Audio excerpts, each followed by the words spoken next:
Hola, Evan Montes de Call Throne. La Virgen María ha trascendido épocas, culturas y religiones y es inmensamente popular en todo el mundo.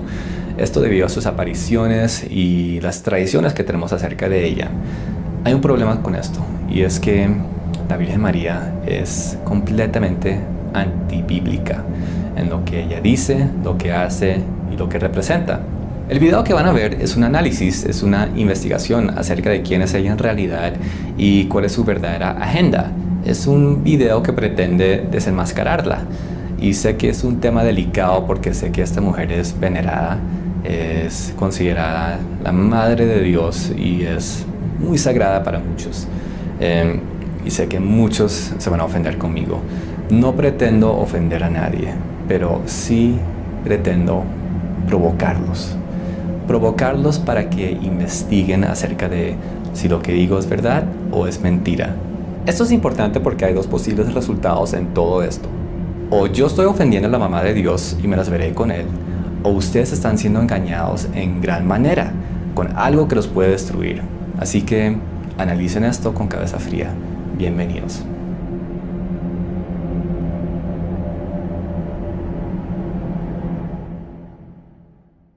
Para entender bien quién era la Virgen María, de nada sirve buscar en la Biblia porque ella no existe en la Biblia. La Virgen María no existe ni proviene de la Biblia. Por lo tanto, el mejor sitio para entender acerca de ella es en la obra literaria de Mary Shelley, Frankenstein. Ahora, muchos de ustedes dirán que me estoy burlando de la Virgencita, que ella sí está en la Biblia. Pero estoy siendo muy serio. Ella no existe en la Biblia. La joven doncella hebrea que se llamaba Miriam en la Biblia, que fue la mamá de Jesucristo, ella sí era muy real. Y por eso es que ella es tan diferente a la Virgen María, ya que la Virgen María es en realidad Frankenstein, o por lo menos similar a Frankenstein. Ahora, ¿por qué digo semejante cosa? En la película Frankenstein de 1931, un científico creó un ser artificial por medios artificiales, juntando pedazos de cadáveres que él había robado del cementerio y finalmente dándole vida artificial. Esto es exactamente la misma historia de la Virgen María, sino que en vez de un científico, lo que tenemos es la Iglesia Católica, quienes crearon esta mujer artificial por medios artificiales, juntando pedazos de su carácter que han creado artificialmente a través de los siglos y finalmente dándole vida artificial y presentándola al pueblo como la Madre Celeste y la Reina del Cielo. Y tal como el científico en la película, la Iglesia Católica y los marianos están completamente ciegos al monstruo que tienen enfrente, pensando que es una maravilla, que es su madre, que es la madre de Dios, no dándose cuenta que es un monstruo que los está destruyendo. Ahora, analicemos todos estos pedazos artificiales que le fueron agregados a la Virgen María para crear su personaje. La razón que digo que todas estas características son artificiales es porque todas son creadas por hombres. Ninguna existe en la Biblia para la joven doncella hebrea Miriam. Es más, son totalmente contrarias a la persona de Miriam. Por ejemplo, el título de Madre de Dios le fue concedido por el Vaticano en el año 431 en el Concilio de Éfeso. Este título no existe en la Biblia porque es un título blasfemo. Dios no tiene madre, Dios es eterno. Jesús sí tuvo una madre por un corto periodo de tiempo, pero eso fue en su función humana y eso ya pasó. Dios es Padre, Hijo y Espíritu Santo eternos y la hebrea Miriam no tiene nada que ver ahí. Otro, su perpetua virginidad, por tal razón es que se llama la Virgen María. Esta característica definitivamente no viene de la Biblia, ya que la Biblia dice que María tuvo sexo con José. Estamos hablando de una época sin televisión, sin internet, sin radio, sin cine. El entretenimiento número uno de las parejas era el sexo y vemos que tuvieron mucho sexo José y María porque Jesús tuvo muchos hermanos y hermanas. La Biblia nos muestra que dos de sus hermanos se llamaban Jacobo y José y que María era la mamá de estos dos, al igual que todos los demás. Entonces, ¿de dónde viene este concepto de perpetua virginidad? Pues la referencia más antigua que tenemos para esto está en un evangelio apócrifo que se llama el Protoevangelio de Santiago, cual todo el mundo reconoce y declara como un evangelio falso. Sin embargo, la Iglesia Católica usó este Protoevangelio como una referencia para finalmente hacer de la perpetua virginidad dogma oficial del catolicismo en el año 400 451 en el Concilio de Calcedonia. Lo más chistoso es que ellos mismos reconocen y admiten que este protoevangelio de Santiago es falso. Otro, el dogma de la Inmaculada Concepción. Este dogma fue declarado oficial por el Papa Pío IX en 1854. La única razón que se hizo esto era porque el pueblo quería que su Virgen fuera inmaculada. No había razón, ni fundamento, ni evidencia alguna para esto, ya que la Biblia dice todo lo opuesto, que todo el mundo heredó el pecado gracias a Adán. Así que si usted fue concebido con semilla de hombre, usted conlleva esa maldición, ya que la semilla del hombre tiene esa maldición. Por eso es que la hebrea Miriam tuvo esa maldición incluida en su concepción y por eso es que tuvo pecado en su vida. Y finalmente, el dogma oficial de la Asunción, que no existe en ningún lado. Simplemente a un papa se le dio la gana declarar la Asunción como dogma oficial un día de noviembre en 1950, sin absolutamente nada de fundamento ni evidencia. Pero como los papas son considerados infalibles en cuanto a dogma, entonces esto queda como si Dios mismo lo hubiera revelado al mundo. Y así fue que la Iglesia Católica creó a la Virgen María. Pero si realmente queremos hacer la analogía entre Frankenstein y la Virgen María, tenemos que recordar que el doctor Frankenstein realmente no creó al monstruo, sino que lo ensambló de varios pedazos de cadáver. Y él usó un torso central. Él tenía un cuerpo principal de un cadáver al cual unió todos los pedazos. Asimismo, la Iglesia Católica ensambló a la Virgen María con pedazos que ellos crearon, pero que fueron unidos a un cuerpo central ya existente. Entonces, la pregunta es, ¿de quién era ese cuerpo?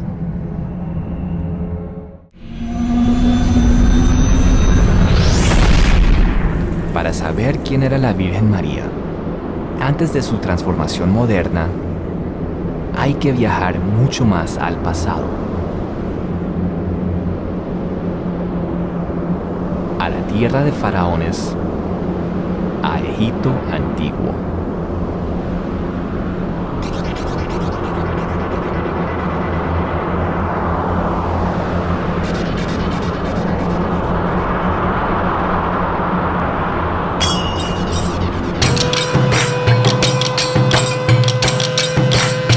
Isis, gran maga, gran diosa madre, reina de los dioses,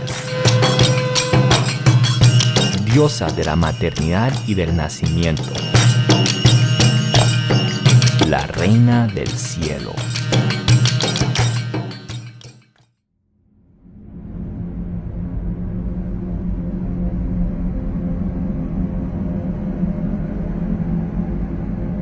Isis era prácticamente la diosa más popular en todo Egipto, por no decir en todo el mundo de ese entonces, y posiblemente era la más poderosa de los dioses, ya que era poseedora de los secretos de la magia. Según cuenta la mitología egipcia, Isis reinaba sobre la tierra de Egipto con su hermano esposo Osiris, quien era el primer rey de Egipto, en una época cuando los dioses y los hombres caminaban juntos.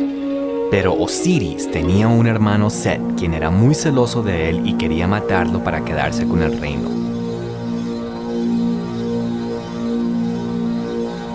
Set conspiró contra Osiris, lo asesinó y se quedó con el trono de Egipto.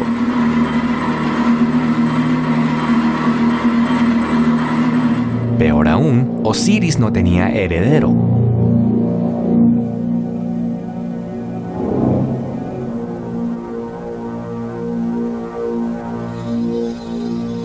Pero Isis, con su poderosa magia, logró resucitar a Osiris y copular con él una última vez para así quedar embarazada con un legítimo heredero al trono.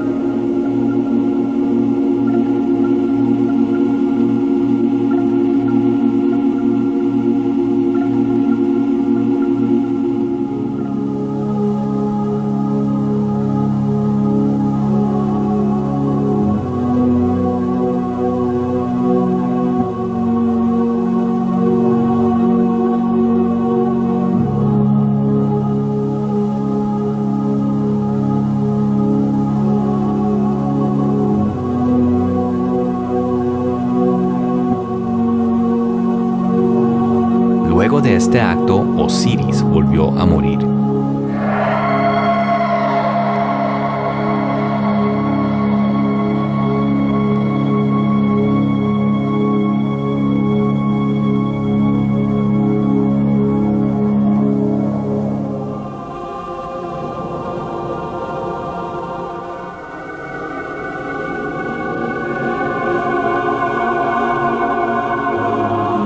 Mientras que Isis quedó embarazada con Horus, hijo de Osiris, futuro rey de Egipto.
Horus, el hijo unigénito del amado Osiris, heredero legítimo al trono de Egipto.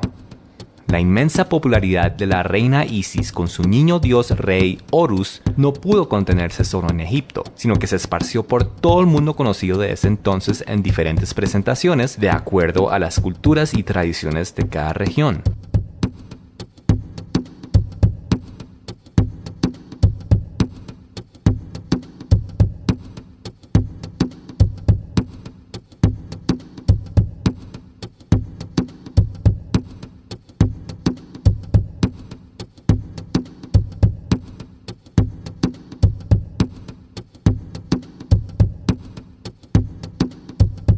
Pero ninguna adaptación de estos dos dioses fue más exitosa que en el cristianismo romano.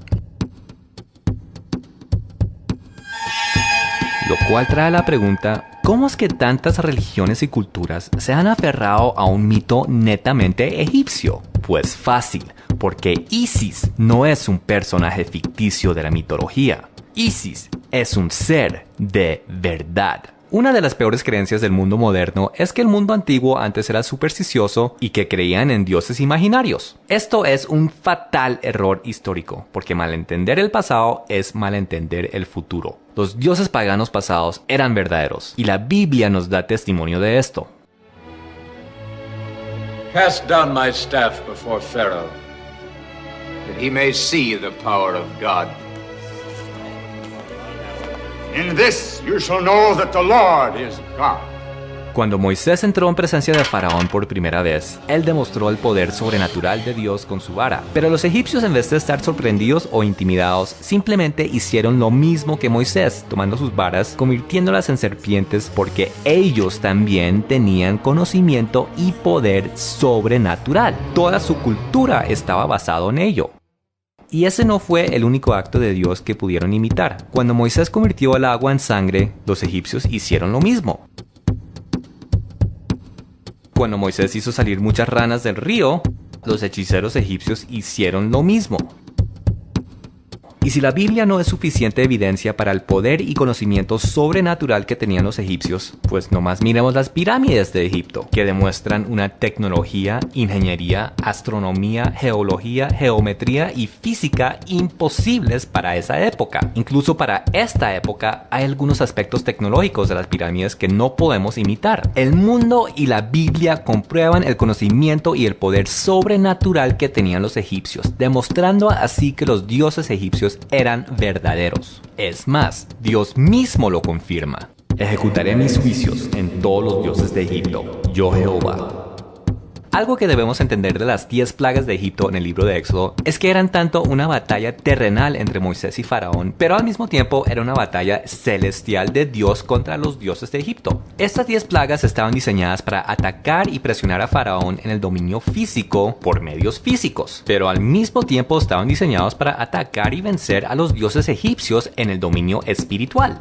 Por ejemplo, los egipcios veneraban la diosa del cielo Nut, quien los protegía de las fuerzas del caos gracias al orden que ella le brindaba al cosmos. Su esposo era el dios de la tierra Geb, quien daba fertilidad a la tierra y vegetación para los egipcios. Y separándolos era el dios del aire Shu, quien era representado por la brisa y por la cual lo relacionaban con calma, refresco y relajación. Con las 10 plagas, el dios de Israel demostraba su superioridad a todos estos dioses egipcios. Nut era totalmente impotente al granizo y fuego que destruía a los egipcios desde el cielo. Geb estaba infestado de piojos y Shu tenía una plaga de moscas que atormentaba a los egipcios en los lugares donde él supuestamente brindaba calma. Los egipcios veían lo superior que era este dios de los hebreos por encima de todos los dioses de ellos.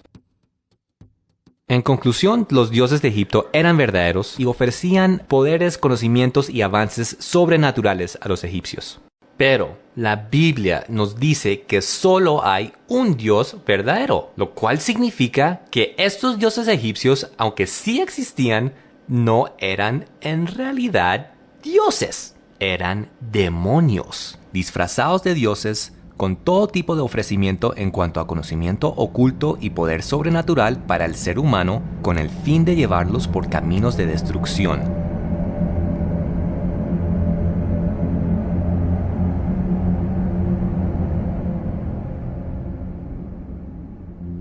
Lo que Satanás hizo en Egipto a gran escala fue exactamente lo mismo que hizo en pequeña escala en el huerto de Edén, cual era ofrecerle al ser humano conocimiento por medios sobrenaturales con el fin de alejarlo de Dios y hacerlo rebelde contra él. Satanás repite esta misma oferta al ser humano en todas las épocas y en todas las culturas, solo que cambia la presentación. En el huerto fue usado una fruta prohibida y en los otros casos pues cualquier anzuelo con la cual caería el hombre. Ahora, para entender a Satanás, lo que hizo en el huerto de Edén, lo que hizo en Egipto y lo que ha hecho en todas las edades, en todas las culturas, hay que entender cómo es que él engaña y opera. El objetivo de Satanás sí es el engaño, la destrucción y la muerte, pero el método para llegar a ese objetivo muchas veces incluye verdades.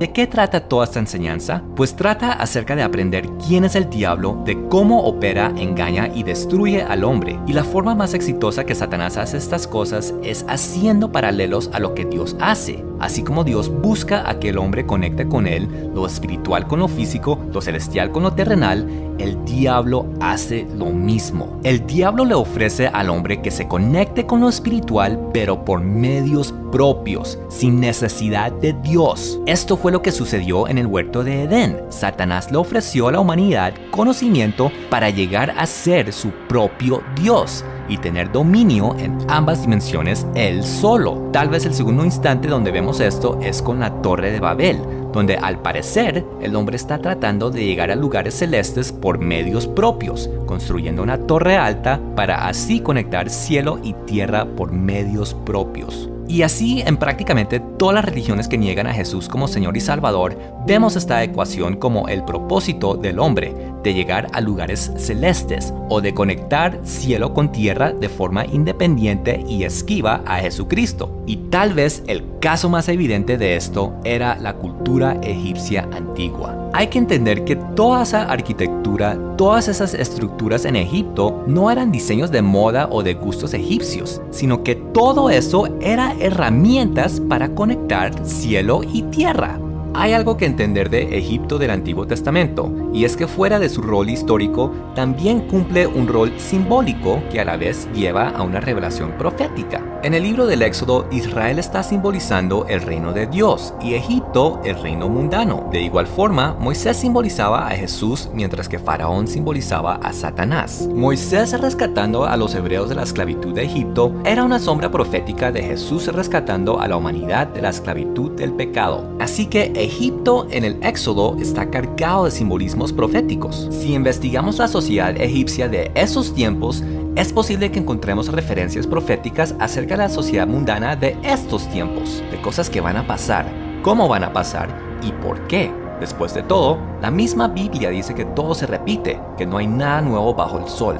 Así que comencemos con el hecho que Egipto tenía un conocimiento y poder sobrenatural. Solo que hay que entender que no era toda la sociedad cual poseía esto, sino solo un pequeño y exclusivo grupo de adeptos, quienes después de ser iniciados a estas artes esotéricas pasaban a cumplir funciones en posiciones de importancia. El poder y conocimiento sobrenatural que Satanás dio a Egipto era oculto de la sociedad en general y dado a unos pocos para manipular y controlar a las masas. Por eso es que no existen rastros ni registros de cómo los egipcios hacían lo que hacían. Eran una sociedad secreta, por decirlo de cierta forma. Sin embargo, el propósito de por qué lo hacían sí quedó registrado, pues prácticamente todas las construcciones religiosas y templos egipcios eran en sí como un registro en el sentido de que estaban comunicando algo, sea astrológico, astronómico, cronológico, esotérico, espiritual, educativo o cualquier otro tipo de información relevante a esa cultura. Y dentro de las pirámides del Imperio Antiguo de Egipto, encontramos textos grabados en sus muros, cuales constituyen los escritos más antiguos que existen en el mundo. Esta colección de escritos se conoce como los textos de las pirámides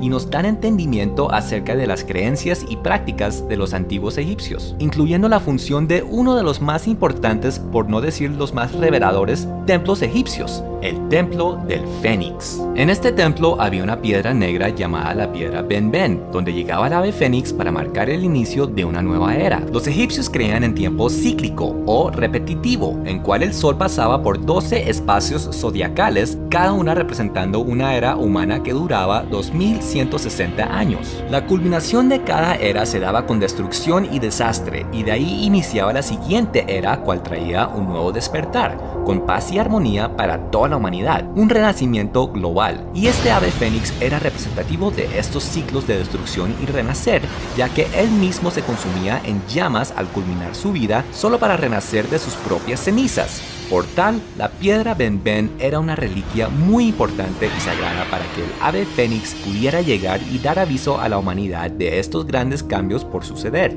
En el templo del Fénix, la piedra Ben-Ben estaba puesta en la cima de una columna sagrada. Lo interesante es que esta piedra tenía forma cónica. Esto aparentemente dio inicio a que todos los posteriores obeliscos y pirámides en Egipto se construirían con una réplica de la piedra Ben-Ben en su cima. Esta réplica puntiaguda llegó a conocerse como el piramidión. Ahora, seamos sinceros, una piedra cónica encima de una columna recta, ¿no les parece algo anatómico? ¿O será esto solo un truco óptico de nuestra perversa y sucia imaginación? Pues consideremos un par de cosas. Primero, la palabra Ben-Ben significa esperma o semilla. Segundo, creo que vale la pena analizar el mito egipcio de la creación. En el principio solo había un mar de caos llamado Nun.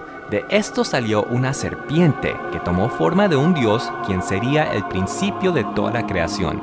Este dios creador se llamaba Atum-Ra. Él estaba solo y quería tener hijos que lo acompañasen, pero como no había nadie con quien procrear, le tocó tomar asuntos en sus propias manos, o mano, si me hago entender. Atum-Ra prosiguió a autoestimularse y de su eyaculación salieron 2 hijos, y de ellos un panteón sucesivo de dioses. Y esta es la historia de creación de los antiguos egipcios.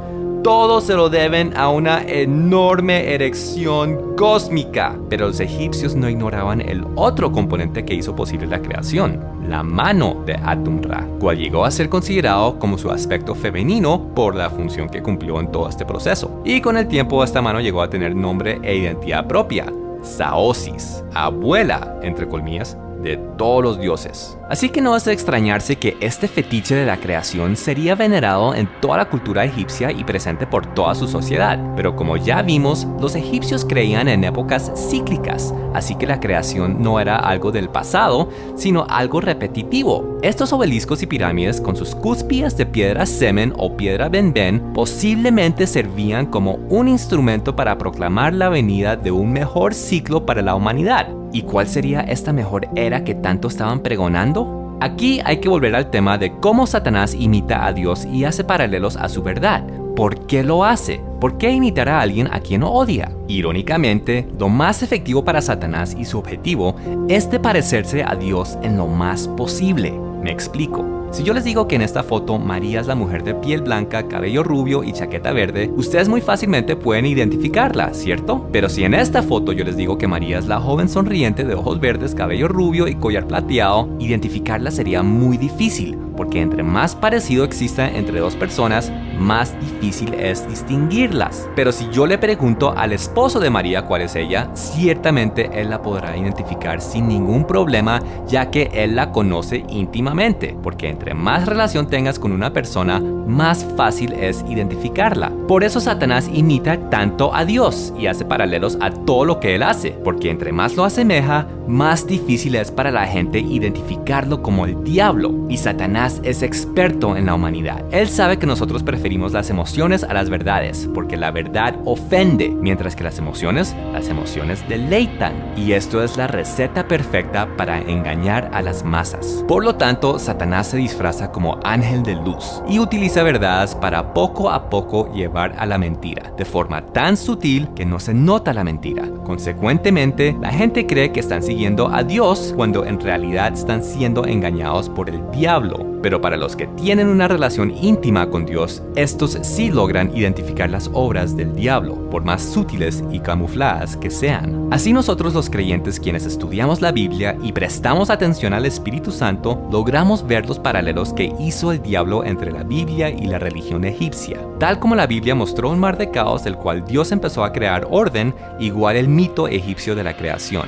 Tal como la Biblia dice que la historia es repetitiva, igual creían los egipcios en épocas cíclicas. Tal como dice la Biblia que la era del hombre va a terminar con caos y destrucción, igual creían los egipcios. Y tal como dice la Biblia que llegará un redentor que nos salvará al final de todo, igual creían los egipcios. Nosotros sabemos que Jesús es el Redentor, quien vendrá después de una gran tribulación mundial a traer paz. Pero ¿quién es el Redentor paralelo que los egipcios estaban esperando? Pues curiosamente, la respuesta a esta pregunta tal vez la podemos encontrar en una época y cultura muchísimo más familiar para nosotros que el desaparecido Egipto antiguo, en el moderno país hermano de Estados Unidos de América.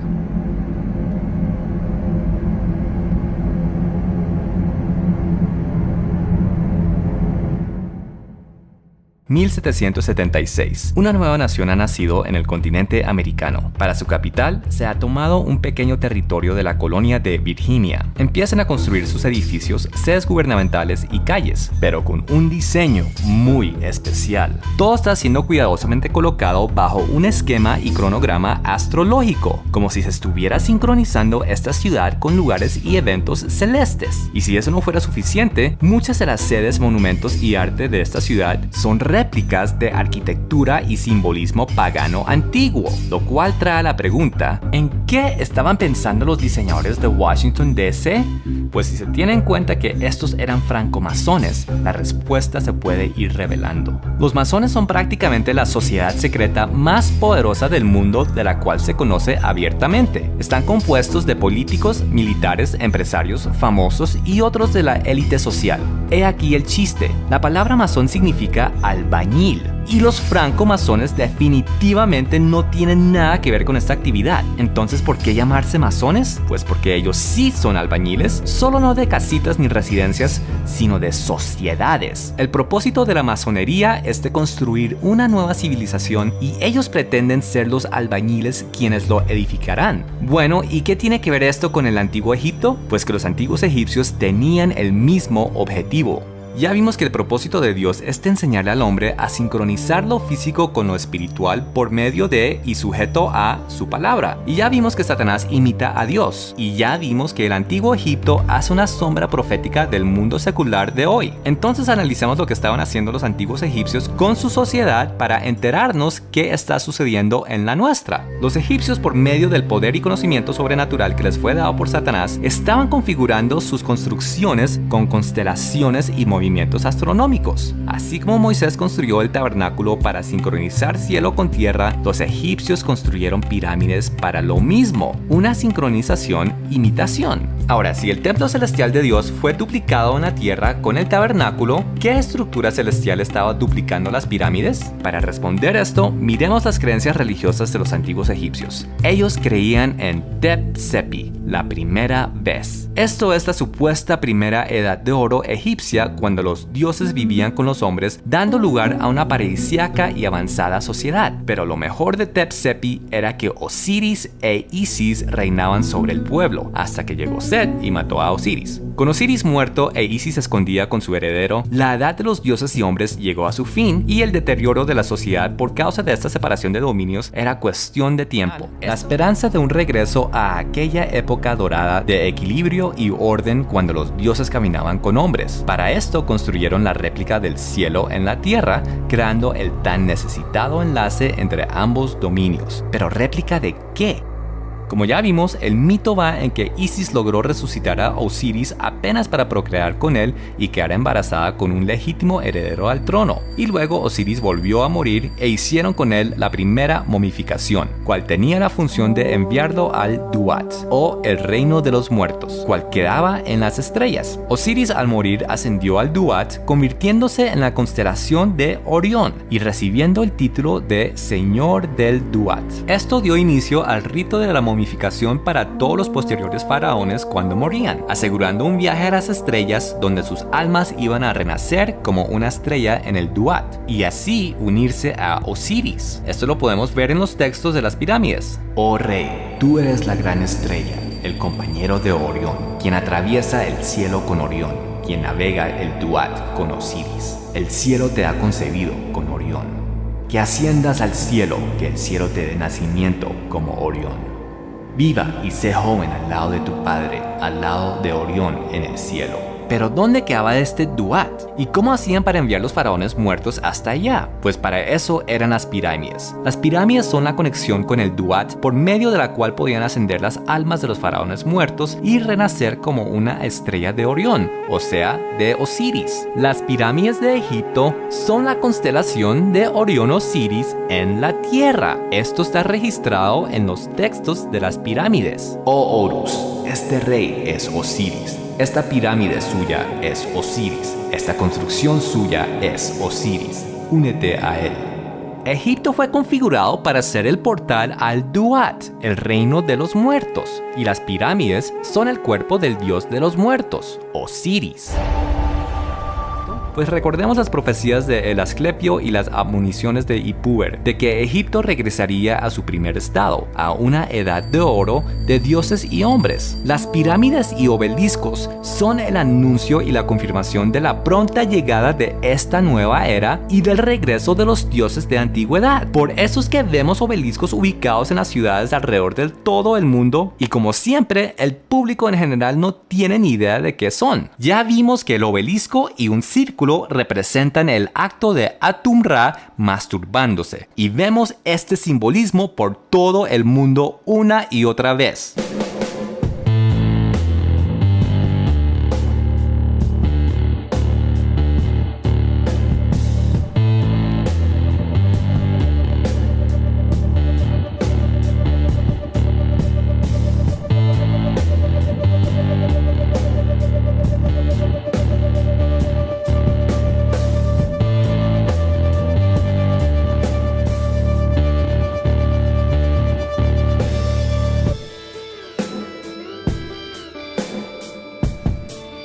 Pero el peor de todos, siendo en la misma institución que debería estar denunciando tales obras en vez de acogiéndolas, el Vaticano. Y aquí es donde los protestantes empiezan a alzar voces. Que es que el Vaticano es la iglesia de Satanás, que es que el Vaticano es la gran ramera de Apocalipsis, etcétera, etcétera. Muy bien, pues ahora miremos iglesias protestantes.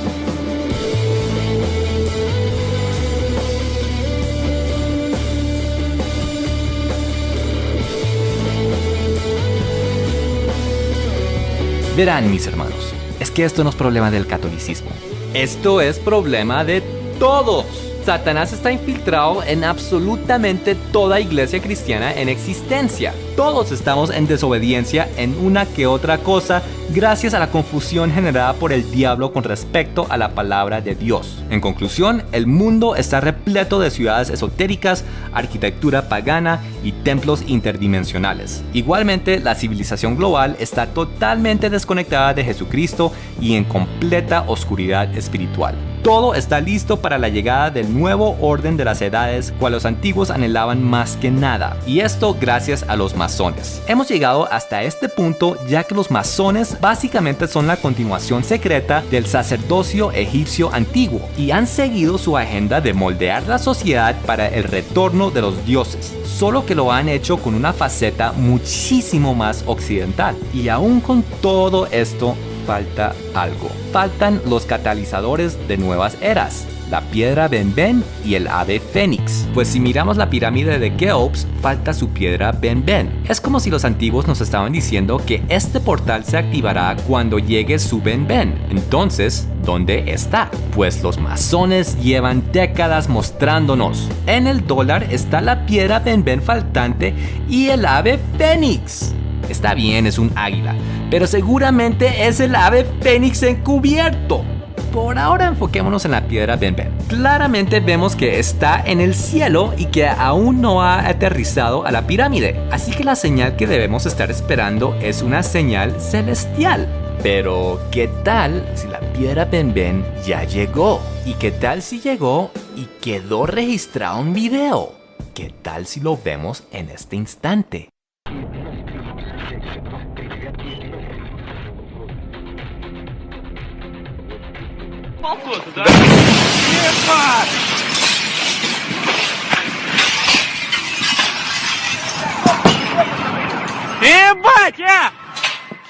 ¡Un meteorito!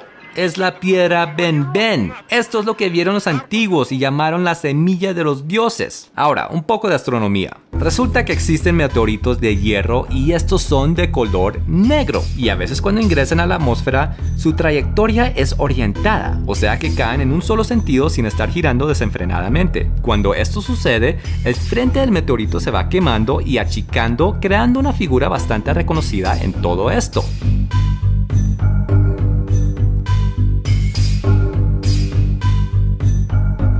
Esta misma figura se repite en el área donde el meteorito impacta. Tanto el meteorito como su área de impacto quedan con forma de cono apuntando hacia abajo, ya que vienen del cielo a la tierra. Entonces, si se pretende ir de la tierra al cielo, pues lo más lógico es de apuntar el cono hacia arriba. Y con eso se establece el portal cielo-tierra-cielo. Pero los masones nos ofrecen aún más información con su diseño en el dólar, porque si miramos esta piedra Ben-Ben, vemos que lleva un ocupante. El ojo que vemos aquí es de Horus. Este Ben-Ben no es cualquier semilla de cualquier dios, es la semilla de Osiris, señor de los muertos, enviándonos a su hijo para ocupar su lugar como legítimo heredero al trono de Egipto, o sea, el trono del mundo. Los egipcios de ayer, los masones de hoy, han anunciado que Horus, hijo del señor del Duat Osiris y la reina del cielo Isis, va a regresar al mundo para tomar su lugar como rey y llevar la humanidad al nuevo orden mundial.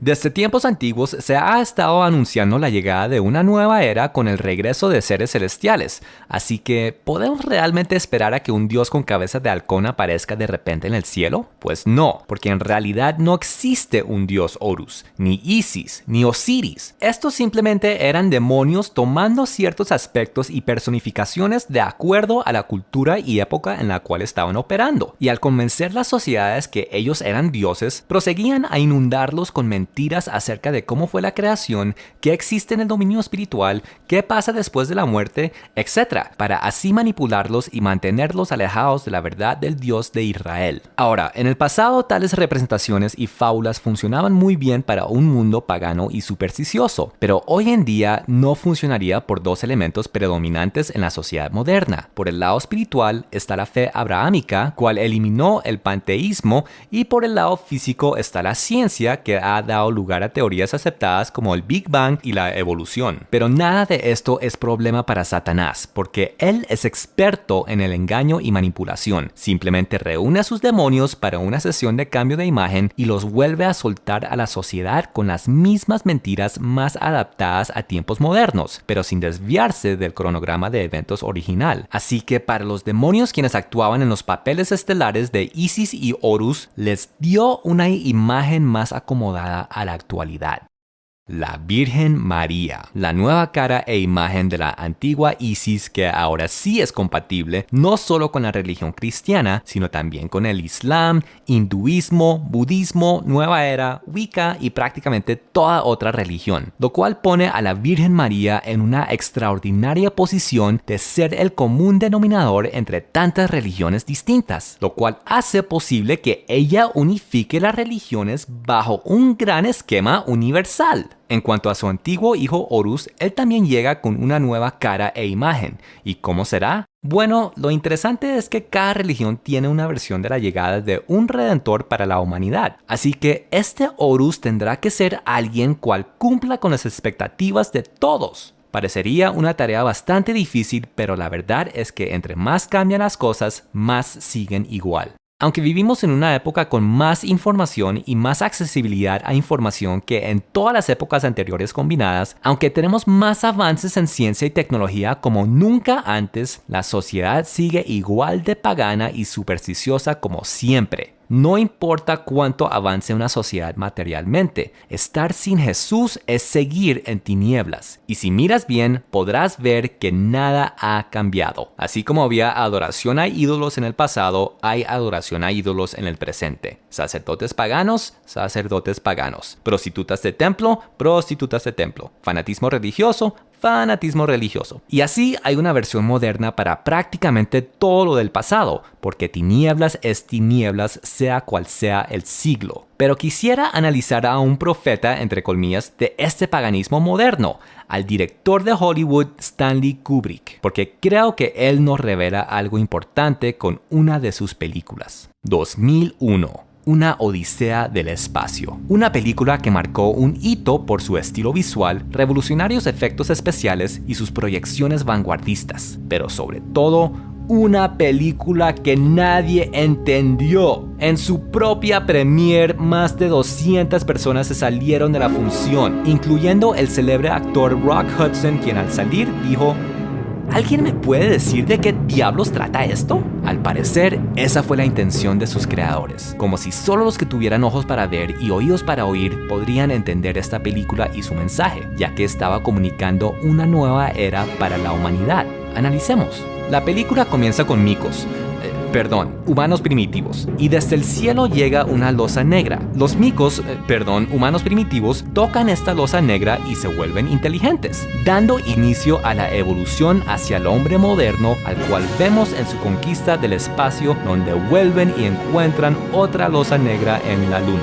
Luego de lidiar con un computador demente, el último sobreviviente de la tripulación de Discovery realiza un viaje fantástico a una casa espacial, lo cual lo envejece prematuramente y donde vuelve a aparecer la losa para transformarlo en bebé.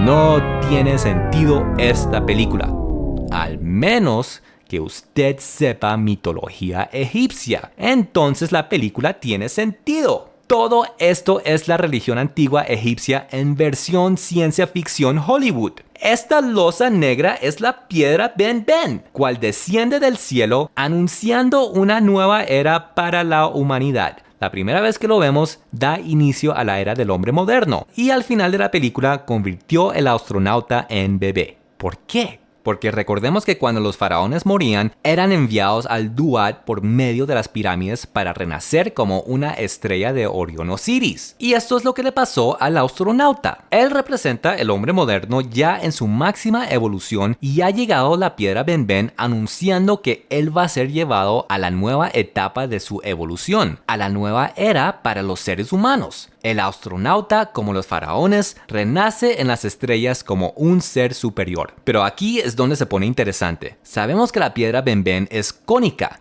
Incluso en el libro original El Centinela, cual inspiró la película 2001, el Ben era un piramidión, pero para la película Kubrick lo hizo rectangular. ¿Por qué? Bueno, porque Kubrick nos estaba mostrando su concepto moderno de cuál sería aquel elemento catalizador que llevaría la humanidad a una nueva era. ¿Y qué creen? Miren bien esta piedra Ben. ¿A qué les parece? Les doy una pista. Hoy lo vemos por todas partes. Si todavía no logran verlo, es porque está algo torcido.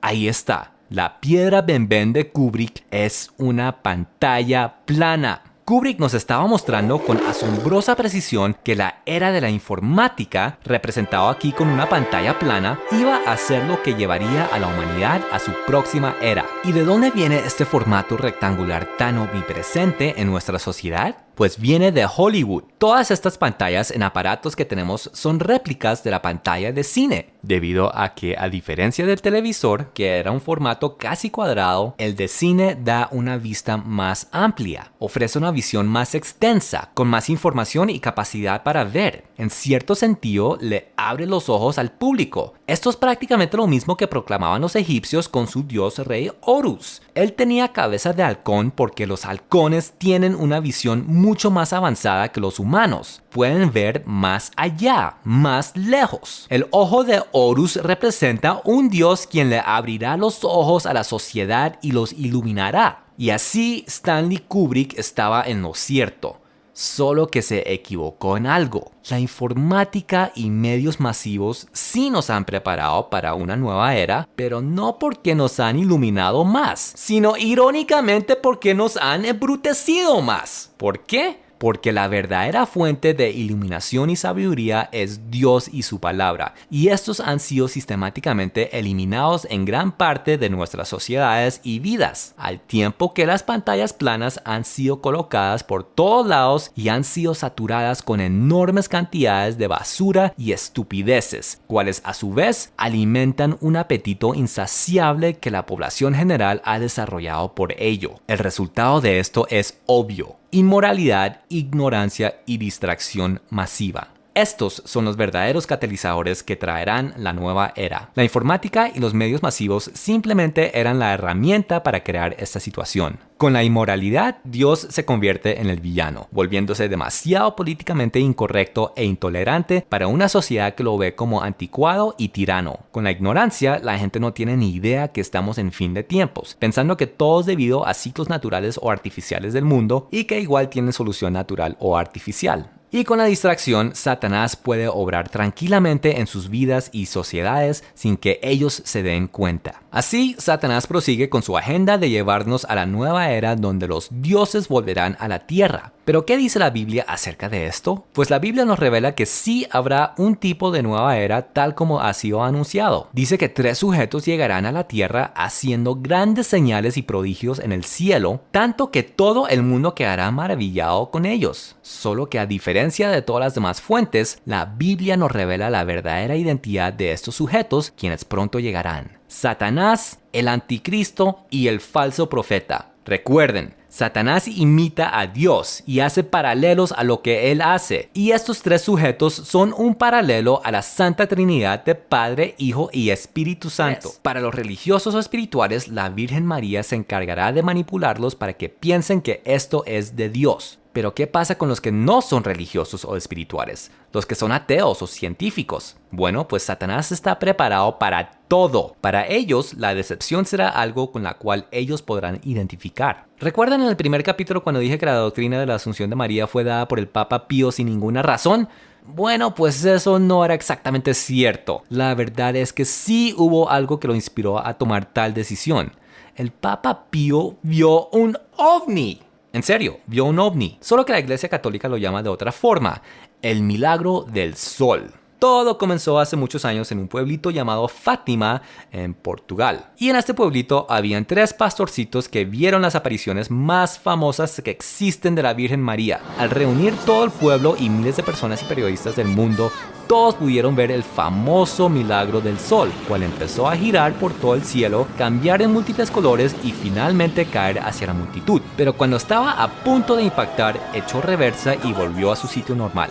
Hay un problemita con este suceso, y es que El sol es masivo. Si se pusiera a bailar por el cielo, todo el mundo lo vería, no solo unas cuantas personas. Peor aún, si cayera hacia la tierra, nadie estaría vivo para contarlo.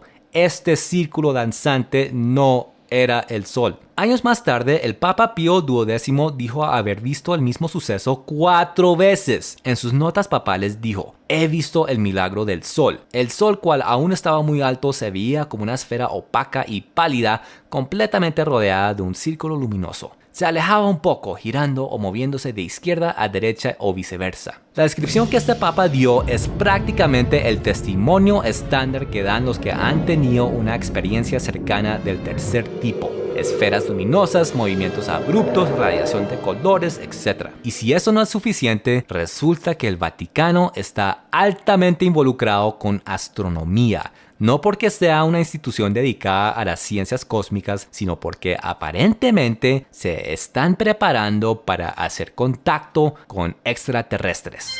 April 2nd, 2005. Pope John Paul II, the second longest serving pope in history, dies.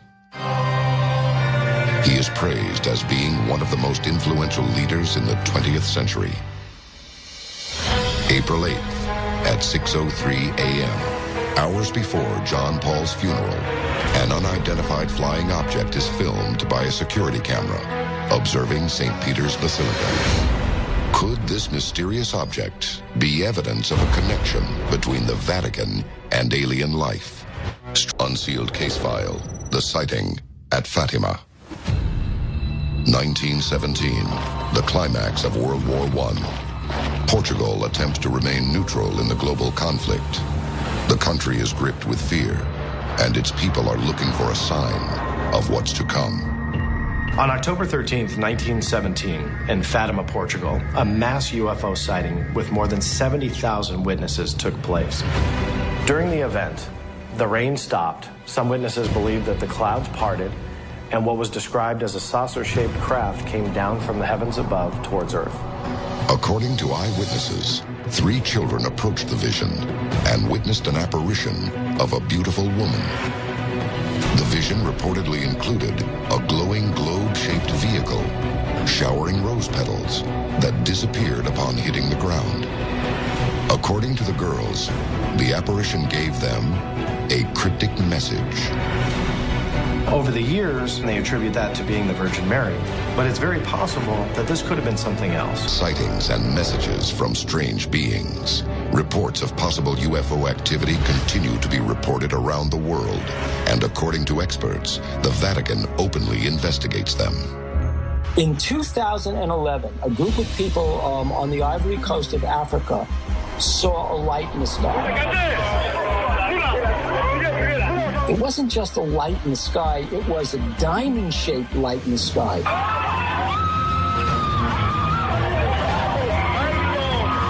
So compelling that for that moment, that group was transfixed by the light. And it changed their lives. Just outside Rome stands Castel Gandolfo, a satellite Vatican estate that serves as the summer residence of the Pope and headquarters for Vatican astronomers. 2 large domes on the roof each house massive telescopes used to study the heavens since the... Here's a strange story. In 1998, there were excavations being done under the Vatican Library. And one of the workers on the excavation team found some strange skulls.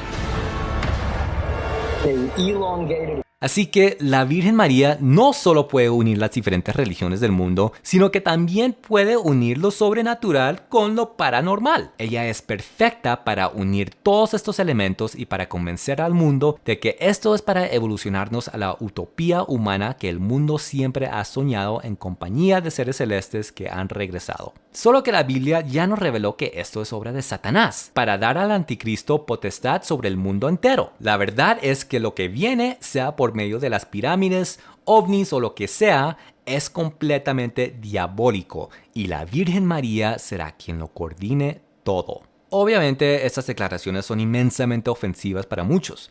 ¿Cómo es posible que yo diga semejantes cosas acerca de la Virgen si lo que ella hace y dice son para llevarnos a Dios? ¿Cuánta gente no se ha convertido gracias a ella? ¿No será más bien que yo soy el que estoy equivocado? Bueno, pues analicemos. Primero miremos en la Biblia quiénes eran los más religiosos, los que más proclamaban el nombre de Jesús en los evangelios. No eran los apóstoles, ya que su fe les fallaba muchas veces. No eran los fariseos, porque ellos estaban divididos acerca de Jesús. No eran los sacerdotes, porque ellos querían matarlo. Los más religiosos en la Biblia eran los demonios. Mientras que todos los demás dudaban o no entendían quién era Jesús, los endemoniados corrían a él proclamándolo en voz alta, tanto que Jesús tenía que callarlos, como visto en Marcos 1:34, o como en el caso de la joven poseída en Hechos 16, cuando vio a Pablo y compañía, también empezó a proclamar a Dios durante muchos días. Así que la Virgencita proclama a Dios. Los demonios en la Biblia también lo hacían. No es gran cosa. Incluso hoy día lo hacen. Miremos un caso.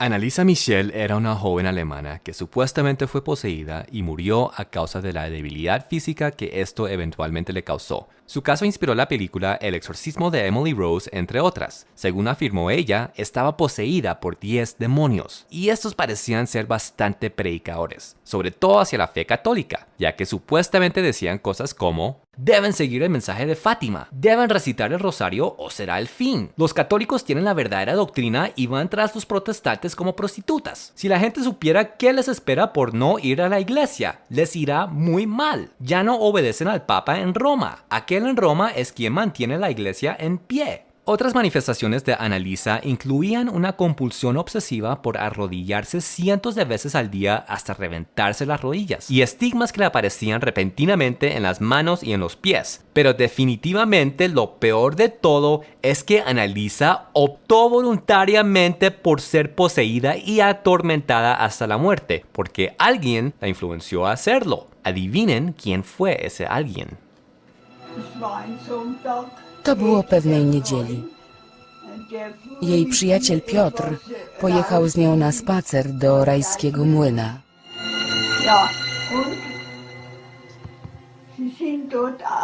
Na polnej drodze wysiedli z samochodu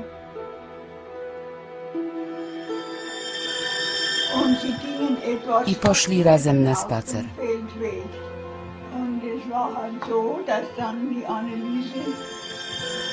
Anneliese bardzo źle się czuła. Prawie nie mogła mówić. Wtedy ukazała się jej Matka Boża. Przeszły tak kawałek drogi. Może dziwić, że Matka Boża z kimś spaceruje, bo to trochę jak z powieści. Spacerowały tak po parku.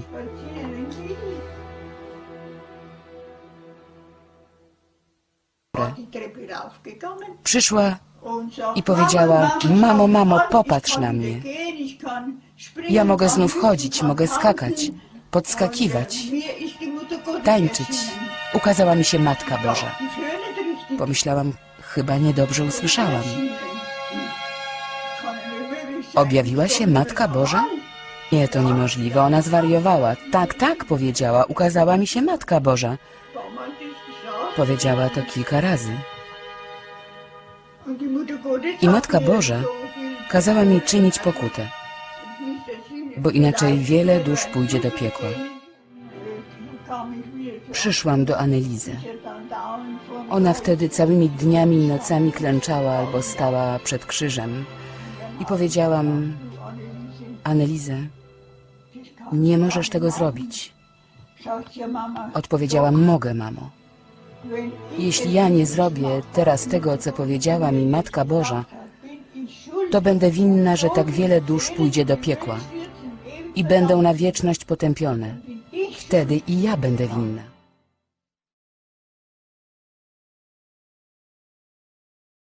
uno de los actos más viles, profanos, inmorales y malvados que pueden existir es el de posesión demoníaca. Y esto es lo que la Virgencita quería para Annalisa, chantajeándola con la supuesta condenación de miles de personas si ella no lo hacía. Pero Annalisa Michel no fue la única víctima de la Reina del Cielo, porque esta combinación de posesión, chantaje y tortura también es evidente en casos más famosos de apariciones marianas. Tomemos el caso más famoso de todos, Fátima.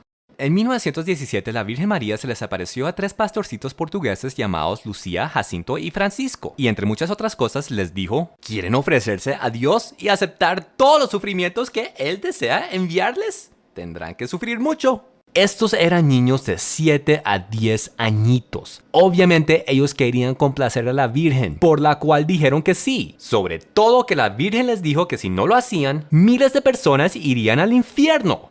Y también tenían que rezar el rosario todos los días o si no serían culpables de prolongar la Primera Guerra Mundial. No soy psicólogo, pero creo que este tipo de responsabilidades pueden afectar un poquito a un niño. Sigamos. En su libro Fátima en las palabras propias de Lucía, la hermana Lucía escribió: la Santísima Virgen nos recomendó practicar la mortificación. Unos días después, mientras caminábamos por la carretera con nuestras ovejas, encontré un pedazo de cuerda y jugando me la amarré al brazo. Al rato me di cuenta que me estaba lastimando. ¡Mira! ¡Esto duele!, le dije a mis primos. Podríamos amarrarlo alrededor de nuestras cinturas y ofrecer este sacrificio a Dios. Dividimos la cuerda entre los 3. Este instrumento de penitencia nos causaba tremendo sufrimiento. De vez en cuando, Jacinta no podía contener las lágrimas porque era mucho el dolor que le causaba. Cuando le decía que se lo quitara, ella respondía: ¡no! Quiero ofrecerle este sacrificio a Dios en reparación y conversión de los pecadores. Jacinta y Francisco continuaron usando la cuerda durante el día por más de 1 año, al menos hasta octubre de 1918, cuando ambos se enfermaron casi al mismo tiempo. Un día Francisco me dio la cuerda diciendo: tómalo antes que lo vea mi madre. No creo poder amarrármelo más a mi cintura. Unos días después de enfermar, Jacinta me dio su cuerda y dijo: guárdamelo. Temo que mi madre lo vea. Si mejoro, lo quiero de vuelta. Esta cuerda tenía 3 nudos y manchas de sangre. Otros sacrificios que hacían los 3 pastorcitos con el visto bueno de la Virgen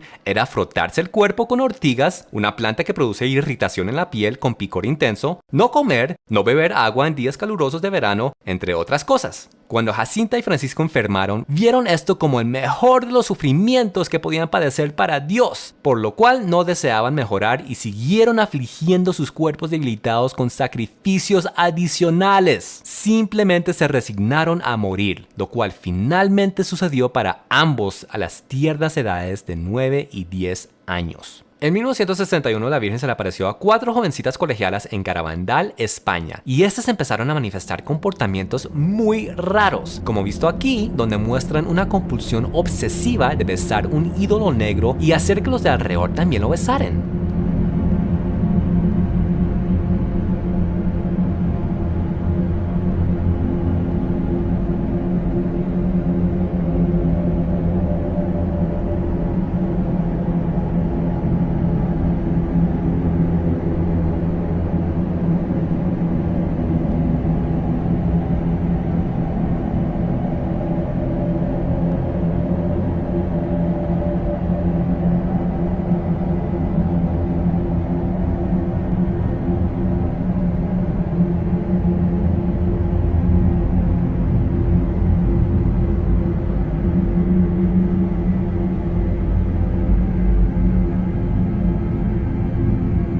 También caminaban al revés con sus cabezas hacia atrás.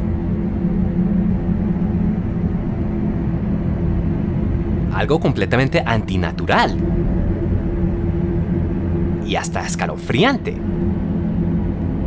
Por lo cual lo hacen en películas de horror.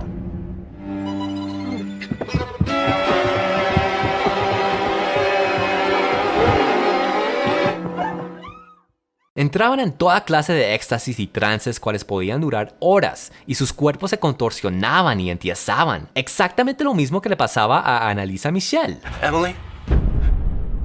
Hey.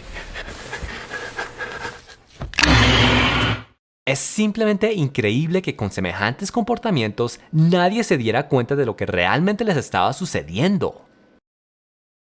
Quiero que piensen por un solo instante si estos fueran sus hijos. Piensen en todo lo que ustedes hacen por proteger a sus hijos de los peligros del mundo. Piense en lo sagrado que son las vidas de ellos y la integridad de sus cuerpitos y de sus mentes. Piense en cómo se sentirían ustedes si descubrieran que alguien ha estado hablando con ellos a sus espaldas para convencerlos que se dejaran violar, que se dejaran enfermar, que aceptaran ser torturados o que se automutilaran. Y que si no lo hacían o se dejaran hacerlo, miles de personas irían al infierno por toda la eternidad y entristecerían mucho a Dios. Piensen en cómo se sentirían si sus hijos conocieran a un sujeto así de psicópata. Porque gústeles o no, oféndanse o no, esto es lo que hace la Virgen María. No lo digo yo, lo dicen sus propias víctimas en sus propios testimonios y biografías. Hay muchos más sucesos de este tipo en otras apariciones, pero lo que definitivamente dejan claro que la Virgen María es un demonio son las declaraciones que ella hace cuando se manifiesta. Son declaraciones absolutamente blasfemas y antibíblicas. Miremos y comparemos solo algunas con la Biblia. Todas las siguientes declaraciones tienen aprobación oficial de la Iglesia Católica. Ella dice ser salvadora. Solo yo puedo salvarlos de las calamidades por venir. Los que confían en mí serán salvos.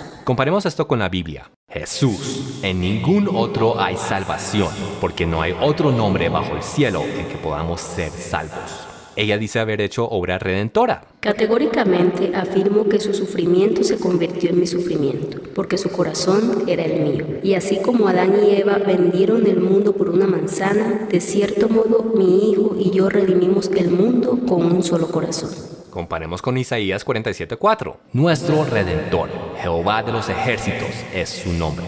Es mediadora. Hijitos, yo soy la madre del buen consejo, mediadora, quien está tratando de persuadirlos a escuchar el llamado. Mi mensaje es de fe, amor y esperanza. Más que cualquier cosa, trae reconciliación entre pueblos y naciones. Es lo único que puede salvar este siglo de guerra y muerte eterna. 1 Timoteo 2:5. Porque hay un solo mediador entre Dios y los hombres, Jesucristo. Intercesora. Con mi hijo yo he intervenido tantas veces para apaciguar la ira del Padre. Yo he prevenido calamidades por medio de haber ofrecido los sufrimientos de mi hijo en la cruz. Romanos 8:34. Cristo, el que también intercede por nosotros, sin pecado. En el final, mi corazón inmaculado triunfará. Romanos 3. Todos pecaron y están destituidos de la gloria de Dios. Y así hay docenas de declaraciones blasfemas de la Virgen María, cuales directamente contradicen docenas y docenas de afirmaciones e instrucciones en la Biblia. Y no solo son sus declaraciones, sino también sus peticiones, ya que ella está obsesionada con que la gente le rece el rosario fanáticamente, le hagan altares idólatras para honrarla en todos los sitios de sus apariciones y que practiquen sacrificios, entre comillas, para salvar almas. ¿Y qué dice la Biblia acerca de esto? Orando no uséis vanas repeticiones. Yo Jehová, este es mi nombre, a otro no daré mi gloria, ni mi alabanza a esculturas. Cristo, habiendo ofrecido una vez para siempre un solo sacrificio por los pecados, se ha sentado a la diestra de Dios. Narcisista, psicópata, sadomasoquista, blasfema, idólatra, envanecida, pagana. Toda la evidencia de que este ser es un demonio está dada. ¿Cómo es posible que el mundo crea que esta es madre de Dios y reina del cielo? ¿Cómo es posible que se arrodillen ante esto y le hagan rezos? Pues porque así de astuto es Satanás. Él es el príncipe de este mundo y por lo tal nos ha saturado con inmoralidad, ignorancia y distracción. La gente no sabe lo que dice la Biblia y si lo saben no lo aceptan porque no va conforme a sus sentimientos. Ellos lo que quieren es placer, no verdad. Y la Virgen María ofrece muchísimo placer emocional, mientras que la Biblia hay que estudiarla, leerla, obedecerla. ¿Cuán aburrido es la Biblia comparado a la Virgencita? Y eso sin mencionar los milagros, como todas esas estatuas que lloran y sangran y parpadean. La Biblia prohíbe rotundamente el uso de imágenes. Dios odia, detesta estas imágenes. No saben ni entienden, porque cerrados están sus ojos para no ver y su corazón para no entender. No tiene sentido ni entendimiento para decir, ¿Me postraré delante de un tronco de árbol? ¿No es pura mentira lo que tengo en mi mano derecha? ¿No tienen conocimiento aquellos que erigen el madero de su ídolo y los que ruegan a un Dios que nos salva? ¿A quién me asemejáis, o me igualáis, o me comparáis para que seamos semejantes? Alquilan un platero para hacer un Dios de ello, se postran y adoran, se lo echan sobre los hombros, lo llevan y lo colocan en su lugar. Allí se está, no se mueve de su sitio, le gritan y tampoco responde, ni libra de la tribulación. Acordaos de esto y tened vergüenza, volved en vosotros, prevaricadores, porque yo soy Dios y no hay otro Dios, y nada hay semejante a mí.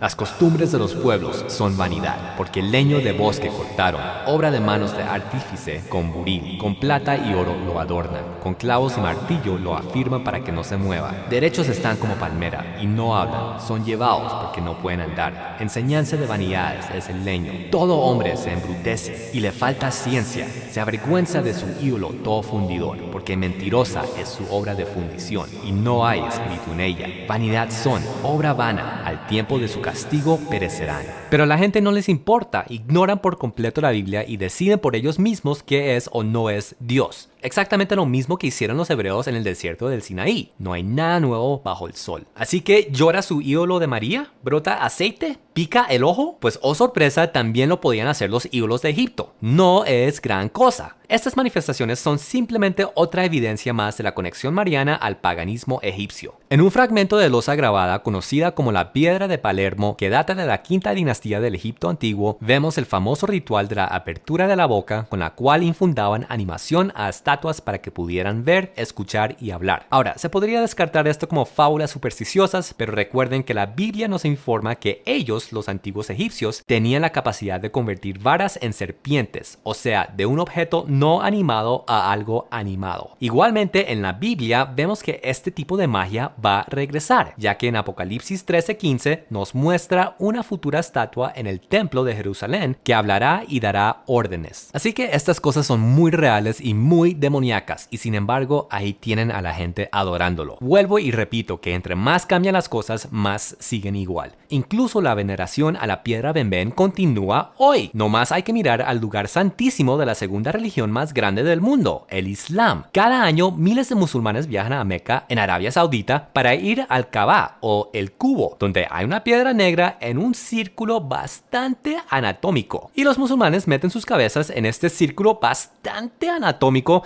para besar esta piedra negra, cual se dice ser fragmentos de meteorito. Pero en mi propia ciudad de Bogotá, Colombia, se puede observar veneración Benben todos los domingos en el cerro de Monserrate. Resulta que allá queda una basílica con una imagen de la Virgen Morena, lo cual trae a la pregunta: ¿por qué esta Virgen es negra si la Virgen María étnicamente no es negra? Pues porque esta es una piedra Benben. Resulta que en épocas paganas no solo los egipcios le construían templos y monumentos a los meteoritos, sino prácticamente todas las culturas lo hacían. Habían muchos templos paganos que veneraban meteoritos, tantos que posiblemente vemos uno en la misma Biblia. En Hechos 19:35 se declara que había un objeto que cayó del cielo y puesto en un templo fue venerado como Diana, diosa de los efesios. Es probable que este era un meteorito y fue hecho en imagen de la diosa. La Virgen Morena de Monserrate no es más que una continuación de esta tradición de piedras negras veneradas como diosas. En su mano derecha sostiene una bola, algo que no tiene sentido en el cristianismo, pero en el paganismo Benben, esta bola es donde el ave fénix guardaba las cenizas de su padre muerto mezcladas con mirra para llevarlas a enterrar en Heliópolis. Todo parte del proceso de iniciar la nueva era. Las pruebas absolutas de que todo esto es paganismo y satánico está dada. El que tenga oídos para oír,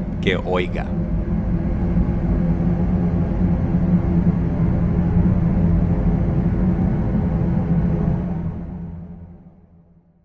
La Virgen María no existe en la Biblia. La joven hebrea Miriam, mamá de Jesús y esposa de José en los Evangelios, no es la Virgen María. Sin embargo, hay muchos quienes hablan de supuestas profecías en la Biblia acerca de ella. Algunas de estas supuestas profecías incluyen Génesis 3:15, donde se interpreta a la Virgen María derrotando a Satanás, el arca de testimonio en el Pentateuco, cual se interpreta como símbolo profético de la Virgen, algunos versículos en Cantares, Isaías 7:14, donde se anuncia una Virgen dando a luz, y el famosísimo Apocalipsis 12, interpretado como la Virgen María vestida de sol y coronada de estrellas. En la Biblia hay mujeres y hay mujeres figurativas. Y muchas veces cuando la Biblia habla de naciones, pueblos o ciudades en un sentido figurativo, usa la imagen de una mujer. Por ejemplo, Isaías 47 habla de Babilonia como una mujer altiva pero humillada. Ezequiel 16 habla de Jerusalén como una joven miserable rescatada por Dios. Ezequiel 16:46 habla de Samaria y Sodoma como hermanas. En ese mismo sentido, Génesis 3:15 está hablando de una mujer figurativa, no literal, ya que esta mujer posee semilla, lo cual es biológicamente imposible para las mujeres. Y esta mujer figurativa y el diablo serán enemigos, ya que la semilla de ella lo derrotará. Obviamente esta semilla se refiere a Jesús. Por lo tanto, esta mujer es indiscutiblemente la nación de Israel. La historia secular da testimonio de esto, ya que Satanás ha tratado de destruir a los judíos, su gran enemigo desde siempre. Muchos dirán que yo no respeto las creencias de los demás, que no respeto las demás religiones, pero como ya vieron en este video, esto no trata de creencias, esto trata de engaños, mentiras, manipulaciones, cosas que el diablo utiliza para llevarnos por caminos de destrucción. Entonces, como dije antes, pongan esto a prueba. No dejen que sus emociones juzguen por ustedes. Yo sé que están ofendidos conmigo, sé que me quieren insultar, pero eso no cambia nada. La verdad es la verdad, y si lo que yo dije es verdad, entonces ustedes tienen que tomar una decisión. Pónganme a prueba, pongan este video y su contenido a prueba, pero júzguenlo según verdad, no según sus emociones. La Biblia dice que en el fin de los tiempos, Satanás va a hacer grandes señales en el cielo y va a engañar a muchísima gente. Y la Virgen María encaja perfectamente con este plan. Entonces, juzguen esto, pero con cuidado, con verdad, con un deseo de saber las cosas que están sucediendo y que van a pasar, pero según verdad, no según sus emociones, no según las cosas que les han enseñado toda la vida o lo que siempre han visto. Simplemente investiguen y pidan a Dios que les revele. Muchas gracias por ver. Dios los bendiga.